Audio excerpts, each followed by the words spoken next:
in our surroundings there are so many objects are there. For example, if you take a book kept on a table, a book kept on a table.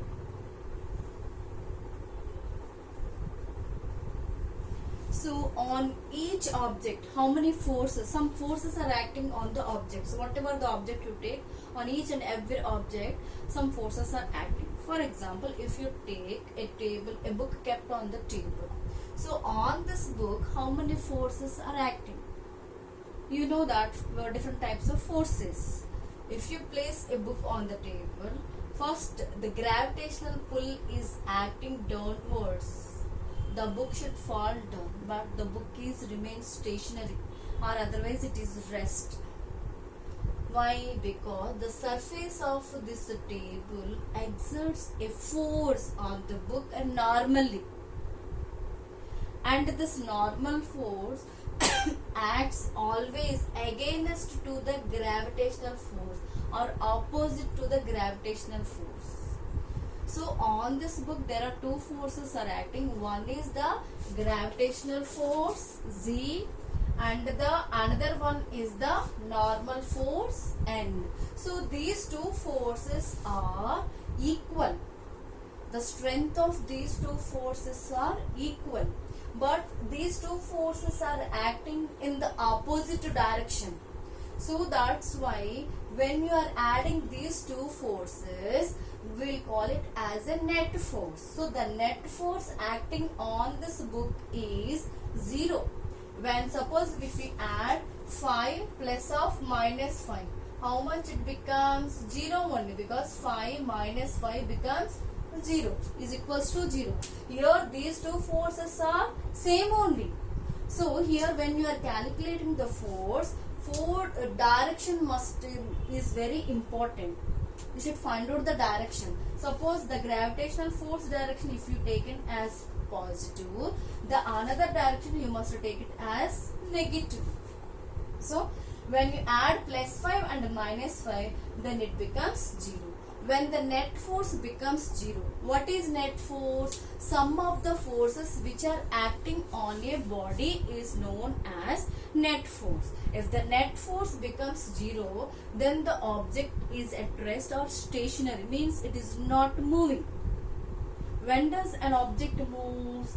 Whatever the forces are acting here in this example, if any force is more, for example, if the gravitational force is 10 and the normal force is 2, then what happens? 10 plus of minus 2 means 10 minus 2 is 8.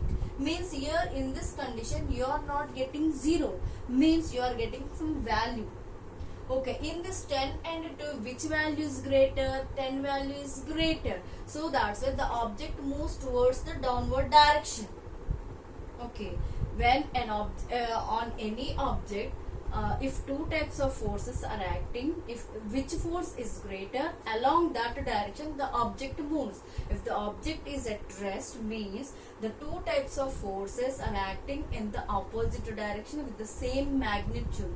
What is magnitude? The strength of force is represented, is known as magnitude of force. So force has direction and magnitude. Direction means this direction, downward direction, upward direction, left side, right side, like you can calculate the direction. But magnitude means what? Strength of, the strength of force is known as magnitude. So force has two qualities, direction and magnitude. Once you see, when two forces acts on your body, as in the above case here, one of the forces should be greater than the other to set the body in motion. For example, if you take a person is in the lift, if he is going upward, what forces are acting on that person? Actually, gravitational force should pull downwards, because against that gravitational force the person is going upward. means which force is greater, the object moves that direction only. Or otherwise, if I throw any object upward direction, so what happens if I throw an object upward direction? On this object also there are two forces are acting. Gravitational force is acting on this object. It always trying to pull the object onwards, but whatever I applied, that applied force is acting on the pen.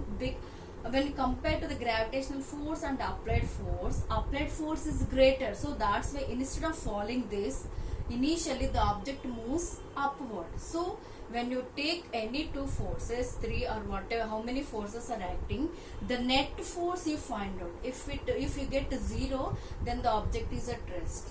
So in that forces, which force is greater, along that direction the object moves. Okay, clear it.